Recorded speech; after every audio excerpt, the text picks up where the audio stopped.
ರಾಜ್ಯದಲ್ಲಿ ಸುಡು ಬಿಸಿಲಿನ ಮಧ್ಯೆ ಅಲ್ಲಲ್ಲಿ ಅಕಾಲಿಕ ಮಳೆಯೂ ಕೂಡ ಆಗ್ತಾ ಇದೆ. ಸಂಜೆಯ ಹೊತ್ತು ಅಲ್ಪ ಪ್ರಮಾಣದ ಮಳೆ ಆಗ್ತಾ ಇದೆ. ಈ ಮಳೆಯಿಂದಾಗಿ ಸಮಸ್ಯೆಗಳು ಸೃಷ್ಟಿಯಾಗ್ತಾ ಇದ್ದಾವೆ. ಅಕಾಲಿಕವಾಗಿ ಮಳೆ ಸುರಿದಂತ ಪರಿಣಾಮ ಮಂಗಳೂರಲ್ಲಿ ಗೋಡೆಯೊಂದು ಕುಸಿದು ಬಿದ್ದಿದೆ.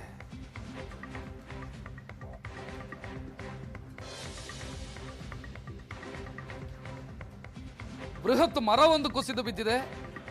ಮನೆ ಸಂಪೂರ್ಣ ಜಖಮ್ಮಾಗಿದೆ. ದಕ್ಷಿಣ ಕನ್ನಡ ಜಿಲ್ಲೆಯಲ್ಲಿ ನಡೆದಿರುವಂಥ ಘಟನೆ, ಮಂಗಳೂರಲ್ಲಿ ನಡೆದಿರುವಂಥ ಘಟನೆ.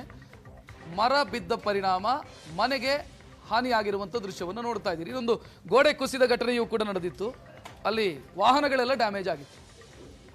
ಅಕಾಲಿಕ ಮಳೆ ಆಗ್ತಾ ಇರೋದು, ಅಲ್ಲಲ್ಲಿ ಮಳೆ ಆಗ್ತಾ ಇದೆ. ಹವಾಮಾನ ಇಲಾಖೆಯ ಮುನ್ಸೂಚನೆಯೂ ಕೂಡ 4-5 ದಿನ ಮಳೆ ಬರುತ್ತೆ ಸಂಜೆ ಹೊತ್ತಿಗೆ ಅನ್ನೋದಿದೆ. ಹಲವು ಜಿಲ್ಲೆಗಳಲ್ಲಿ, ಬಹುತೇಕ ಜಿಲ್ಲೆಗಳಲ್ಲಿ ಮಳೆ ಆಗುತ್ತೆ ಅನ್ನುವಂಥ ಮುನ್ಸೂಚನೆಯೂ ಇದೆ.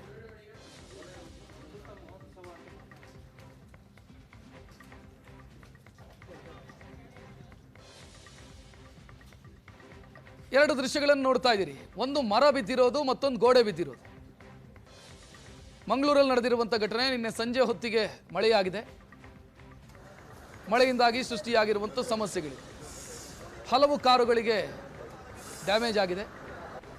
ಇನ್ನೊಂದೆಡೆ ಮರ ಬಿದ್ದು ಮನೆಗೆ ಹಾನಿಯಾಗಿರುವಂಥ ದೃಶ್ಯ.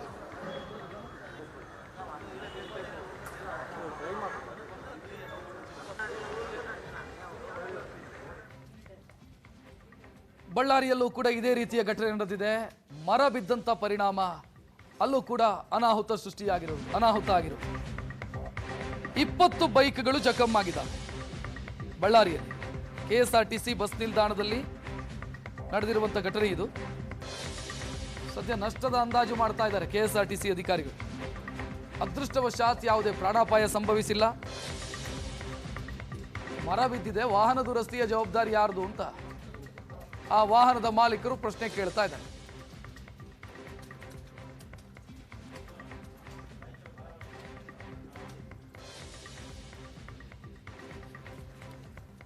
ಇನ್ನು 4-5 ದಿನಗಳ ಕಾಲ ಮಳೆಯಾಗುತ್ತೆ ಅನ್ನುವಂಥ ಮುನ್ಸೂಚನೆಯನ್ನ ಹವಾಮಾನ ಇಲಾಖೆ ಕೊಡ್ತಾ ಇರೋದು. ಬೆಳಗ್ಗೆ ಮಧ್ಯಾಹ್ನ ನೆತ್ತಿಸಿಡುವ ಬಿಸಿಲಿರುತ್ತೆ. ಸಂಜೆ ಹೊತ್ತು ಅಲ್ಪ ಪ್ರಮಾಣದ ಮಳೆಯಾಗುತ್ತೆ ಅನ್ನುವಂಥ ಮುನ್ಸೂಚನೆ ಇದೆ. ಮತ್ತು ಜೋರಾಗಿ ಗಾಳಿಯೂ ಕೂಡ ಬೀಸುತ್ತೆ ಅನ್ನುವಂಥ ಮುನ್ಸೂಚನೆಯನ್ನು ಕೊಡಲಾಗಿದೆ. ನಿನ್ನೆ ಸಂಜೆ ಸುರಿದಂಥ ಮಳೆಯಿಂದಾಗಿ ಸೃಷ್ಟಿಯಾಗಿರೋದು 2 ಕಡೆ ಸಮಸ್ಯೆ. ಒಂದು ಮಂಗಳೂರು, ಮತ್ತೊಂದು ಬಳ್ಳಾರಿ. ಮರ ಬಿದ್ದು ವಾಹನಗಳಿಗೆ ಹಾನಿಯಾಗಿರುವಂಥ ಘಟನೆ.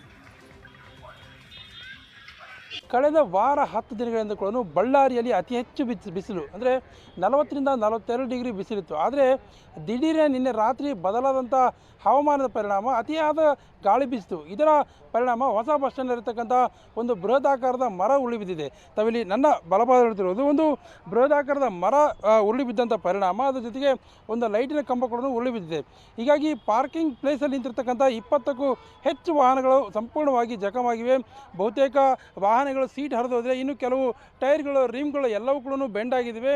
ಇದಕ್ಕೆ ಪ್ರಕೃತಿ ವಿಕೋಪಕ್ಕೆ ಯಾರು ಹೊಣೆ ಅಂತಕ್ಕಂಥದ್ದು ಇಲ್ಲಿರ್ತಕ್ಕಂಥ ಅತಿ ದೊಡ್ಡ ಪ್ರಶ್ನೆ ಆಗಿದೆ. ಯಾಕಂದರೆ ನಿನ್ನೆಯವರೆಗೂ, ಅಂದರೆ ಇವತ್ತು ಕೂಡ ಅತಿ ಹೆಚ್ಚು ಬಿಸಿಲಿದೆ. 40-42 ಡಿಗ್ರಿಯಷ್ಟು ಬಿಸಿಲಿತ್ತು. ಆದರೆ ನಿನ್ನೆ ರಾತ್ರಿ ದಿಢೀರನೆ ಮಳೆಯಂತೂ ಆಗಿಲ್ಲ, ಆದರೆ ಅತಿಯಾದ ಗಾಳಿ ಬೀಸಿದ ಪರಿಣಾಮ ಏನು ಬೃಹದಾಕಾರದ ಮರಗಳು, ಲೈಟ್ ಕಂಬಗಳು ಅಲ್ಲಲ್ಲಿ ಉರುಳಿ ಬಿದ್ದೇವೆ. ಅದರಲ್ಲೂ ಪ್ರಮುಖವಾಗಿ ಏನು ಹೊಸ ಬಸ್ ನಿಲ್ದಾಣದಲ್ಲಿರ್ತಕ್ಕಂಥ ಪಾರ್ಕಿಂಗ್ ಲಾಟ್ನ ಬೃಹತ್ ಮರ ಬಿದ್ದ ಪರಿಣಾಮ ಸಾಕಷ್ಟು ಬೈಕ್ಗಳು ಜಖಮಾಗಿರ್ತಕ್ಕಂಥದ್ದು ತಾವಿಲ್ಲಿ ದೃಶ್ಯಾವಳಿಗಳು ನೋಡ್ತಿರ್ಬೋದು. ಇನ್ನು ಈ ಬಗ್ಗೆ ಮಾತನಾಡೋದಕ್ಕೆ ಪಾರ್ಕಿಂಗ್ ಏನು ಗುತ್ತಿಗೆ ಪಡೆದಿರ್ತಾರೆ ಅವರು ನಮ್ಮ ಜೊತೆ ಇದ್ದಾರೆ. ಅವ್ರನ್ನ ಕೇಳೋಣ. ಸರ್, ಈಗ ಸಾಕಷ್ಟು ಜನರು ಈಗ ನಿಮಗೆ ಗಾಡಿ ಬಿಟ್ಟು ಹೋಗಿರ್ತಾರೆ, ಈಗ ಹಿಂಗಾಗಿದೆ, ಇದಕ್ಕೆ ಯಾರು ಹೊಣೆಗಾರ ಅಂತ? ಸರ್, ಇದಕ್ಕೆ ಯಾರು ಹೊಣೆಗಾರಲ್ಲ. ಇದು ಪ್ರಕೃತಿ ವಿಕೋಪದಿಂದ ಆಗಿರ್ತಕ್ಕಂಥ ಪರಿಸ್ಥಿತಿ ಆಗಿದೆ. ಆದರೂ ಕೂಡ ನಾವು ಡಿಪಾರ್ಟ್ಮೆಂಟಲ್ಲಿ ಮಾತಾಡಿಬಿಟ್ಟು ಇವ್ರಿಗೇನು ಪರಿಹಾರ ಒದಗಿಸ್ಬೇಕು, ನಾವು ಒಂದು ನಿಯಮಾನುಸಾರ ನಾವು ಅದು ಪರಿಹಾರ ಒದಗಿಸ್ಕೊಡ್ತೀವಿ ಅಂತ ಇದು ಮಾಡ್ತೀವಿ.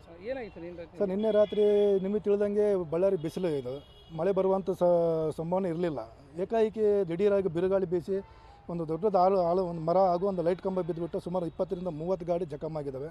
ಇದು ಒಂದು ಅನ್ಎಕ್ಸ್ಪೆಕ್ಟೆಡ್, ಒಂದು ಅನಿರೀಕ್ಷಿತವಾಗಿರುತ್ತ ಘಟನೆ. ಇದು ತುಂಬ ಆಘಾತವಾಯಿತು. ಬಟ್ ಯಾವುದೋ ಒಂದು ಪ್ರಾಣಾಪಾಯನ ಹೋಗಲಿಲ್ಲ, ಅದೊಂದು ಸಮಾಧಾನ ವಿಷಯ. ಹಾಗಾಗಿ ಬಂದು ಅದು ತೆರವುಗೊಳಿಸೋ ಕಾರ್ಯ ಮಾಡ್ತಾಯಿದ್ದೀವಿ. ಇನ್ನು ಮುಂದೆ ಯಾವುದೇ ರೀತಿ ಈ ಥರ ಆಗಲ್ಲ.